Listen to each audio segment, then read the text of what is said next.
সুপ্রিয় দর্শকবৃন্দ, আসসালামু আলাইকুম। তো আপনারা দেখতে পাচ্ছেন আজকে কিন্তু আমরা চলে যাচ্ছি আমাদের পেঁয়াজের জমিতে, মূলত এই পেঁয়াজের জমিতে স্প্রে করার জন্য। তো যেহেতু আমরা প্রচুর পরিমাণে কিন্তু এখন শীত বইছে, তো শীতে কিন্তু আসলে ফসল কিন্তু নষ্ট হয় খুবই। তো এই কারণে আসলে আমরা যেন এই নষ্টটা যেন না হয়, এই জন্য আসলে আমরা কিন্তু বারবার স্প্রে করে থাকি। তো এই কারণে যেন পেঁয়াজটা কিন্তু আমাদের সুন্দর আছে কেন। তো আমাদের এই পেঁয়াজটাতে কিন্তু আমাদের দু খরচা হয়েছে। তো আপনারা হয়তো জানেন আমাদের পেঁয়াজ কিন্তু একটু আগে কাটছিলাম। তো আগে কাটার কারণে কিন্তু আমাদের এখানে যে বর্ষার সময় কিন্তু কাটা পড়ছিল, তো বর্ষা কিন্তু আমাদের পেঁয়াজ অনেক নষ্ট হয়ে যায়। তো নষ্ট হয়ে যাওয়ার পর কিন্তু আমরা এখান থেকে আমরা কিছু জায়গা যেগুলো তো নষ্ট হয়ে গিয়েছিলো, তো সেই জায়গাগুলোতে আমরা খলা পুড়াইছিলাম, অর্থাৎ পরবর্তীতে যে পেঁয়াজ যে জায়গাগুলোতে নষ্ট হয়েছিল, তো সেই জায়গাগুলোতে কিন্তু আমরা পেঁয়াজ গাড়ছিলাম। তো এই কারণে আসলে আমাদের কিন্তু দু খরচে হয়ে গেছে এটা। তো এই কারণে তো আমাদের যাই হোক, আমাদের কিন্তু পেঁয়াজটা এখন যেটা সেটা কিন্তু সুন্দর হয়েছে আলহামদুলিল্লাহ। তো এটার জন্য আসলে আমরা শুকরিয়া আদায় করি আসলে। তো যাই হোক, আমাদের এই পেঁয়াজটাতে আমরা এই জন্য স্প্রে করতেছি, কারণ আমাদের এই পেঁয়াজটা কিন্তু আমরা এখন বিক্রি করবো না।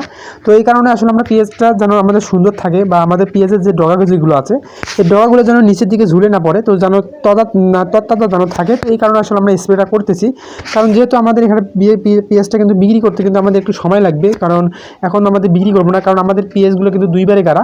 তো দুইবারে গাড়ার কারণে কিন্তু আমাদের এই সমস্যাটা হয়েছে, কারণ যে পেঁয়াজগুলো আমরা প্রথম স্টেপে যেগুলো গাড়ছিলাম, তো সেই পেঁয়াজগুলো কিন্তু হয়ে গেছে। তো পরবর্তীতে যেগুলো গাড়ছিলাম, তো সেগুলো নিয়ে আমরা একটু সমস্যা, মানে ওদের মতো হয়নি। তো এই কারণে আসলে আমরা পেঁয়াজটা আমরা মানে এক সময় যেন হয়, তো এই কারণে আসলে আমরা পেঁয়াজটা একটু দেরিতে আমরা বিক্রি করার চেষ্টা করব। এই কারণে আসলে আমরা পেঁয়াজটা সবসময় স্প্রে করার চেষ্টা করতেছি, যেন পেঁয়াজটা যেন সুন্দর থাকে, ভালো থাকে। কারণ যেহেতু প্রচুর পরিমাণে কুয়াশা কিন্তু পড়তেছে, কারণ কুয়াশা কিন্তু ফসলের যদি কুয়াশা অতিরিক্ত পড়ে, তো সেই ফসলের কিন্তু একটু সমস্যা হয়। তো এই কারণে আসলে আমরা সবসময় এটা চেষ্টা করতেছি। তো এটার পাশাপাশি কিন্তু আমরা আলু যেগুলো আছে, তো আলু তো কিন্তু আমরা করতেছি, কারণ আলু যে এখানে করা আছে, তো আলুটাতেও আমাদের কিন্তু যে ফলনটা দিয়েছে আলহামদুলিল্লাহ, সেটাও কিন্তু সুন্দর একটা হয়েছে। তো এইগুলোতে আসলে আমাদের আলহামদুলিল্লাহ কোনো বাবদ এখনও আসেনি, তো বাবদ আমরা আসলে আনতে দিচ্ছি না আলহামদুলিল্লাহ। তো আমাদের কিন্তু পর্যাপ্ত যে স্প্রে যেগুলো করা লাগে, যে ফসলের জন্য যেটা আর কি লাগে, তো সেগুলো কিন্তু আমরা অক্ষরে অক্ষরে আসলে পালন করে যাচ্ছি। তো এই কারণে আসলে আলহামদুলিল্লাহ আমাদের কিন্তু কোনো সমস্যা হয়নি পেঁয়াজ বা আলু যে দুটাই আমার জমিতে দুটাই করা হয়েছে, পেঁয়াজ করা হয়েছে, আলু করা হয়েছে। তো পেঁয়াজের পাশাপাশি কিন্তু আমরা আলু তো এখানে করছি, তো আলহামদুলিল্লাহ দুটোই কিন্তু ভালো। যাই হোক, আমাদের এই পেঁয়াজ যেগুলো আছে, পেঁয়াজের পর কিন্তু আমাদের আলুটা একটু দেরিতে উঠবে। তো কিন্তু পাশাপাশি আর কি হবে, কারণ যেহেতু আমাদের একসঙ্গেই গাড়া, তো আলুটা কিন্তু আমরা একটু আগেই গাড়ছিলাম। তো যাই হোক, তো আলুতে কিন্তু আমরা মাটি কাটা শেষ, আমাদের কিন্তু আলু একটু ধরার মতো হয়ে গেছে। আমরা সেদিনকে একটু দেখছিলাম, তো আলু কিন্তু একটু নামার মতো হয়ে গেছে, গুড়গুড়ি চলে আসছে। তো যাই হোক, ওই আলুগুলো কিন্তু যে আলু যেগুলো আছে, এই আলুর বীজটা কিন্তু আলহামদুলিল্লাহ আমরা ভালো আর কি একজন কৃষক ভাইয়ের কাছ থেকে আমরা বীজটা নিয়েছিলাম। তো বীজটা আসলে খুবই সুন্দর। তো এই কারণে আসলে আমরা বীজটা নেওয়া।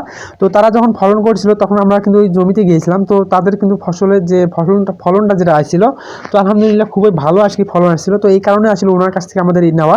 তো যাই হোক, ওখান থেকে কিন্তু আমাদের যে স্প্রে যে কাজটা যেটা, সেটা কিন্তু আমাদের দেওয়া শেষ। আমরা এখন চলে যাচ্ছি বাড়ির দিকে, কারণ আমাদের এখান থেকে আবার আমাদের বাড়ির যে জমিটা যেটা আছে, সেটাতেও কিন্তু আমরা স্প্রে করবো, কারণ ওটা তো আমরা স্প্রে করিনি, কারণ ও বাড়িতে কিন্তু আমাদের পেঁয়াজ আছে ওখানে। তো পেঁয়াজের ওই জমিটাতেও আর কি আমরা দেবো। তো ওখানে কিন্তু আব্বা চলে যাচ্ছে ওখানে। তো এর আগে কিন্তু আমরা আরও যে পেঁয়াজের যে জায়গাটা আপনারা দেখতে পাচ্ছেন, তো ওই জায়গাটাতে কিন্তু আমরা পেঁয়াজ স্প্রে করছিলাম এর আগে। তো আবারও কিন্তু করা লাগতেছে। করার কারণটা হচ্ছে আমাদের, কারণ এই সময় যেহেতু ঘন মানে এত পরিমাণ কুয়াশা পড়তেছে, এই কুয়াশার কারণে কিন্তু ঘন আর কি আমাদের স্প্রেগুলো করতে হইতেছে, কারণ এই সময় উপস্থিত সময়ে কিন্তু এরকম কুয়াশা আমরা আগে পাইনি। তো এই সময় কিন্তু আমরা পেয়ে গেছি। তো এই কারণে আসলে আমাদের একটু সমস্যা, এই জন্য বারবার দিতে হচ্ছে। তো এখানে আসার সঙ্গে সঙ্গে কিন্তু আমার আব্বাকে ধরে ফেলেছে, যারা নাতি যারা আছে আমার ভাগ্নের